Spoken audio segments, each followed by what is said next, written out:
بسم اللہ الرحمن الرحیم۔ السلام علیکم میرے تمام دوست احباب کو، میری آواز سننے والوں کو اور میری ویڈیو دیکھنے والوں کو، میں ہوں محمد فردوس، اور میرا آج کا جو موضوع ہے کہ ہم اپنے کاروبار میں کیسے بہتری لائیں یا ہم اپنے کاروبار کو کیسے بہتر بنائیں۔ تو دوستو، کاروبار بہتر بنانے کے لیے کچھ اصول ہوتے ہیں، ان اصولوں کو فالو کرنا یا ان اصولوں پہ چلنا یا ان اصولوں کو قائم رکھنا، اس سے ہمارے اپنے کاروبار میں نفع ہوتا ہے۔ جیسے اگر ہم دکاندار کو لے لیں یا ہم ایک ٹھیلے والے کو لے لیں یا ہم ایک ریڑھی والے کو لے لیں، تو اس میں سب سے پہلے اخلاق ہونا چاہیے۔ جو بھی گراہک آتا ہے اس کے پاس، اس کو چاہیے کہ وہ سلام کرے، ٹھیک ہے، سلام کرنے کے بعد اسے اسمائل دے اور اس سے پوچھے کہ آپ کو کیا چاہیے۔ جیسے ہی گراہک سامان لیتا دکان پہ یا ریڑھی والے سے یا کہیں پہ بھی، تو جب وہ سامان لے لیتا ہے تو اسے چاہیے کہ وہ شکریہ ادا کرے۔ مجھے ایک بات یاد ہے اچھے طریقے سے کہ میرے ایک دوست نے نیا کاروبار اسٹارٹ کیا تھا، تو اس میں اپنے چاچا سے کہا کہ مجھے کوئی مشورہ دو، تو اس کے چاچا نے اس سے کہا کہ بیٹا صبر کرنا۔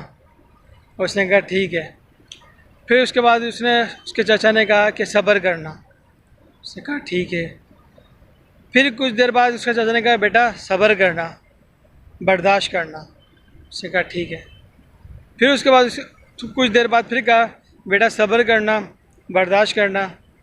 تو وہ تنگ آ گیا، اس نے کہا ٹھیک ہے چاچا، ٹھیک ہے، بس میں سمجھ گیا۔ تو پھر اس کے چاچا نے کہا تم نہیں سمجھے، میں نے تم سے کہا کہ صبر کرنا اور برداشت کرنا، تمہارے اندر برداشت ہی نہیں ہے، تمہارے اندر صبر ہی نہیں ہے، تو کاروبار کیسے چلے گا۔ ہم اکثر کسی دکان سے کوئی سامان لینے جاتے ہیں یا کوئی چیز خریدنے جاتے ہیں، تو سامنے والے دکاندار کا یا ریڑھی والے کا اگر اخلاق اچھا نہیں ہوگا، وہ آپ سے اچھے طریقے سے بات نہیں کرے گا، تو آپ کا دل نہیں کرے گا دوبارہ کہ تم دوسری دفعہ بھی اس کی دکان پہ جاؤ یا اس ریڑھی والے کے پاس جاؤ اور اس سے کوئی سودا یا سامان خریدو۔ میں نے ایک آرٹیکل پڑھا تھا آج سے تقریباً کوئی 10 سال پہلے، جب میں چھوٹا تھا، تو اس میں ایک لکھا ہوا تھا کہ ایک چھوٹا بچہ اخبار بیچنے والا تھا، تو وہ ڈیلی بیچتا تھا اخباریں، تقریباً 5 یا 7 بیچ سکتا تھا، اور وہ 5 اور 7 ہی بیچتا تھا۔ پھر اس کے بعد کسی بزرگ نے اسے کہا کہ بیٹا جب بھی کوئی گراہک تمہارے پاس آیا کرے تو سب سے پہلے تم اسے سلام کیا کرو، اور جب وہ اخبار لے لیا کرے تو اس کے بعد اس کا شکریہ ادا کیا کرو۔ بچے نے ایسا ہی کیا۔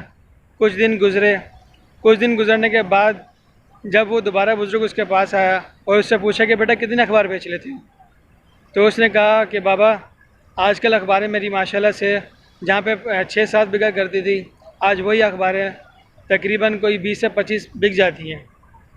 تو اس کا کاروبار اس طریقے سے گرو اپ ہوا، کیونکہ اس نے سلام کرنا سیکھا، اور سلام کرنے کے بعد اس نے شکریہ ادا کرنا سیکھا۔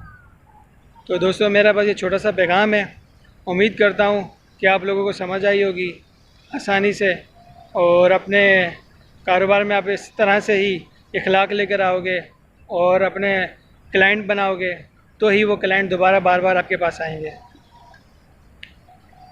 ہوپ سو آپ کو اس ویڈیو میں کچھ سمجھ آئی ہوگی اور آسانی سے ہی سمجھ آئی ہوگی، آپ عمل بھی کریں گے۔ شکریہ۔ میری اگر ویڈیو آپ لوگوں کو سمجھ آتی ہے، پسند آتی ہے، تو چینل کو سبسکرائب کر کے لائک ضرور کیجیے گا۔ لائک کرنے سے ہمیں حوصلہ افزائی ہوتی ہے